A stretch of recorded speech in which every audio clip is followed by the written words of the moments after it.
प्रिय भक्तगण, आज मैं आपको शनिवार त्रयोदशी व्रत की कथा सुनाने जा रही हूँ। तो इस कथा को ध्यान से सुने और भगवान शिव की भक्ति में लीन हो जाए। तो भक्तों, सुनते हैं ये कथा। पुरातन कथा है ये कि एक निर्धन ब्राह्मण की स्त्री दरिद्रता से दुखी हो सांडिल्य ऋषि के पास जाकर बोली, हे महामुनि, मैं अत्यंत दीन और दुखी हूँ, मेरे दुख का निवारण कीजिए। मेरे दोनों पुत्र आपकी शरण में हैं। मेरा ज्येष्ठ पुत्र का नाम धर्म है, जो कि राजपुत्र है, और लघु पुत्र का नाम सुचिव्रत है। अतः हम बहुत दीन दुखी हैं, आप ही हमारा उद्धार कर सकते हैं। इतनी बात सुनकर ऋषि ने शिव प्रदोष व्रत करने के लिए कहा। तीनों प्राणी प्रदोष व्रत करने लगे। कुछ समय पश्चात प्रदोष व्रत आया, तब तीनों ने व्रत का संकल्प लिया। छोटा लड़का, जिसका नाम सुचिव्रत था, वह एक तालाब में स्नान करने गया। उसे मार्ग में स्वर्ण कलश धन से भरपूर मिला। उसको लेकर वह घर आया। प्रसन्न हो माता से कहा कि माँ, यह धन मार्ग से मुझे प्राप्त हुआ है।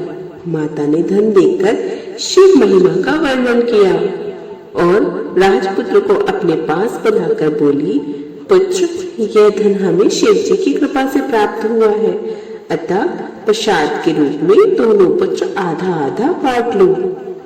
माता का यह वचन सुनकर राजपुत्र ने कहा, नहीं माँ, हमें जब शिव भगवान और माता पार्वती का ध्यान।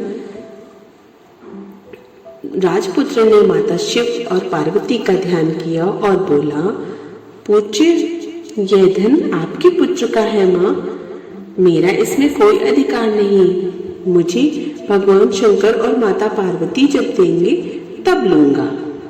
इतना कहकर वह राजपुत्र शंकर जी की पूजा में लग गया। परंतु राजपुत्र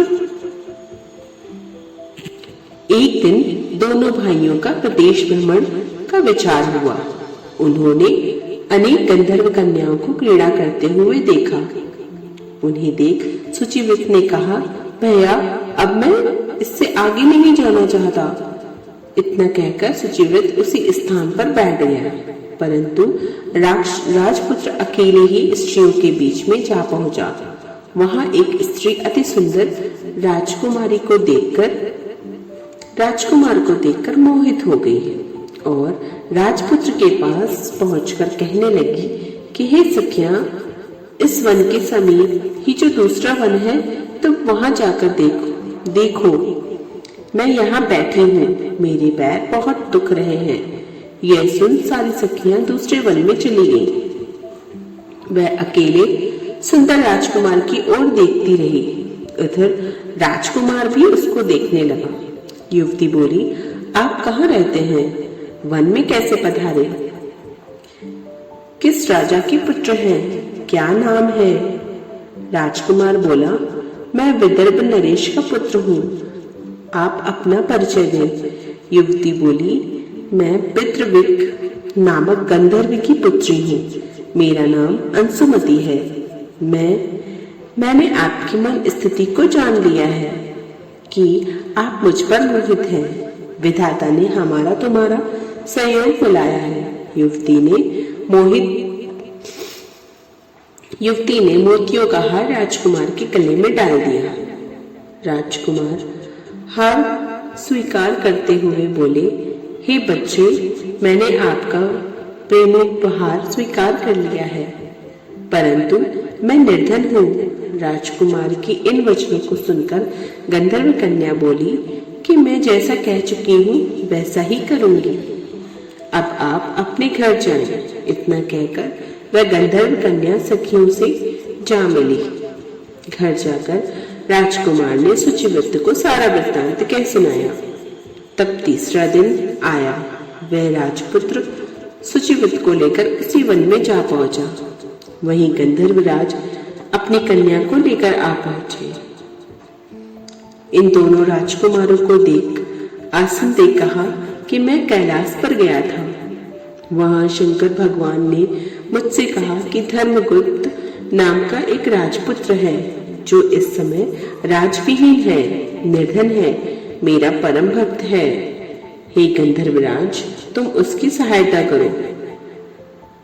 मैं महादेव जी की आज्ञा से इस कन्या को आपके पास लाया हूँ। आप इसका निर्वाह करें। मैं आपकी सहायता कर आपको राजगद्दी पर बिठा दूंगा। इस प्रकार गंधर्वराज ने कन्या का विधिवत विवाह कर दिया। विशेष धन और सुंदर गंधर्व कन्या को पाकर राजपुत्र अति प्रसन्न हुआ। भगवत कृपा से समयोपरांत अपने शत्रुओं को दमन करके राज्य का सुख भोगने लगा। तो भक्तों, आपको हमारी कहानियाँ कैसी लगती हैं? कमेंट में हमें जरूर बताएं। हर हर महादेव लिखें, चैनल को सब्सक्राइब करें, शेयर करें और लाइक करें। धन्यवाद।